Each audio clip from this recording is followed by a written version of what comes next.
There's that smack again. Now that I catch myself doing it, I can't unsee it, and I, for whatever reason, can't stop doing it. Anyway, yesterday I talked about finishing, and I read, I think it was this scripture. This is like many word work. James 1:25 of the New King James says, but he,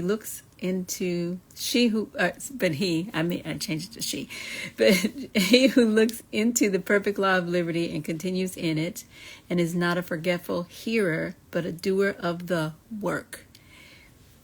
I always thought it was a doer of the word. It does say that earlier in the verse, in the chapter. In another verse, it does say a doer of the word.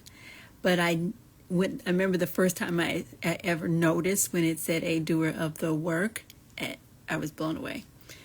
And so I'm still fascinated by this verse, but for a different reason.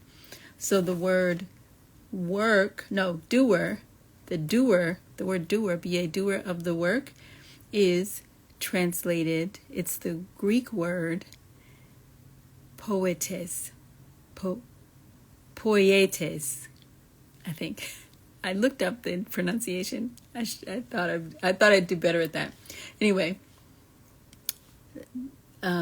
is not a forgetful hearer, but a doer, a poietes of the work. And what does that sound like? Poietes, we get our word poet from it.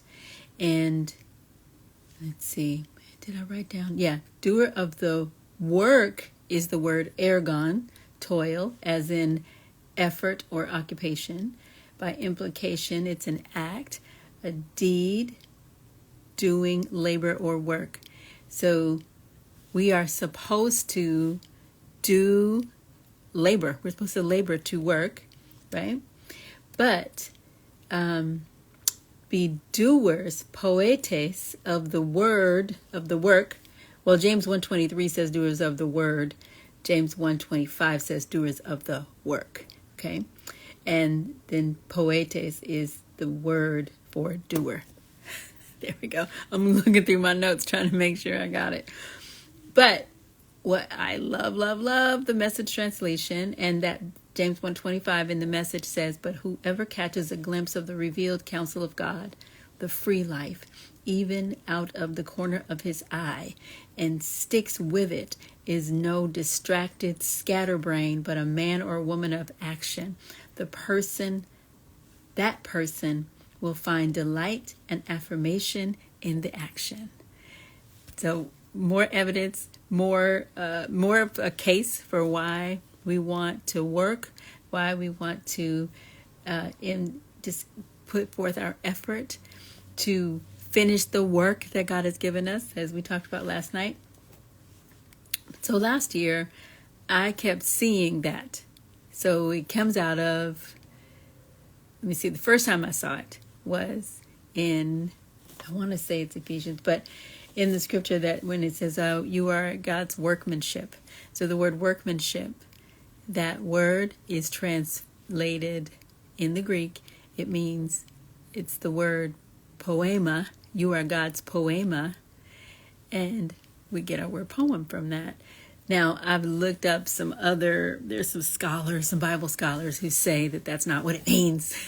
But I can't see what else it means, that we are God's poem. But when you think about it in the context of being doers, there is a work that we've been called to do, and that work it's a poem. It's like it's the ultimate creation. So when I saw it again, because I even have it in my devotional that I'd written, I have it, that scripture in there, that we are God's workmanship, and I talked about that you are God's poem. So I kept hearing last year the phrase, send in the poets.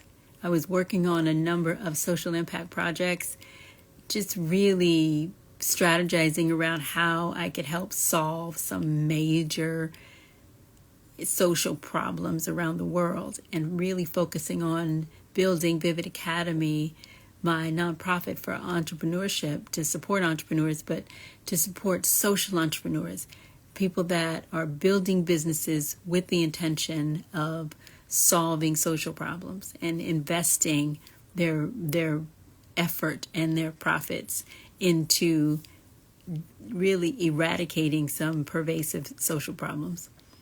And I just kept hearing the phrase, send in the poets. Send in the poets. And I bought sendinthepoets.com. Of course, why wouldn't I? But I had no idea what that was about. But it just kept coming back to me. And then one day it would not leave me. And so I wrote a poem. I made something. And so I wanted to read that. Because really, and think of it in the context of the word doers, meaning poietes. Send in the doers is really what I'm saying, okay? Where are the poets? It's time for roll call. All the word workers, tongue twerkers, enlisting for war. We ain't hiding no more. The master's piece is curing diseases with a sound you can't resist from these lips of clay. Hear the siren song and come along. It's time for daring. Step out declaring. We are the sons and daughters of the King, heirs on assignment with the smoke.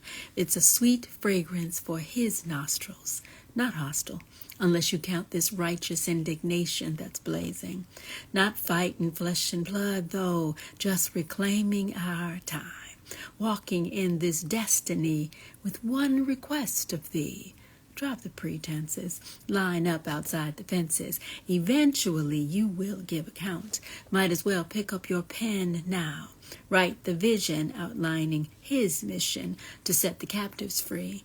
Everything you see. But don't get it twisted. This is not your battle to win. You are called to go before, hyping the one you adore, confusing the enemy with the commotion caused by your devotion. You are the front line, clothed in his beauty. How can you retreat when the air reeks of defeat? This fool and his followers will destroy themselves. Oh well, go carry the light.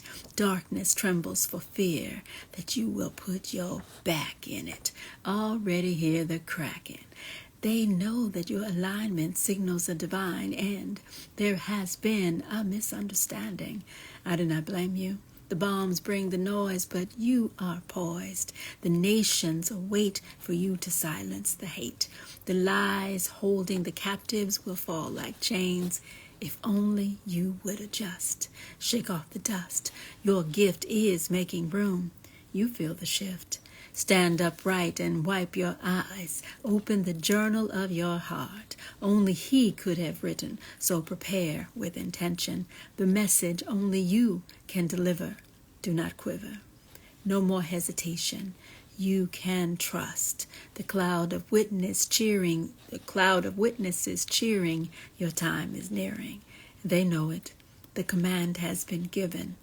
Send in the poets.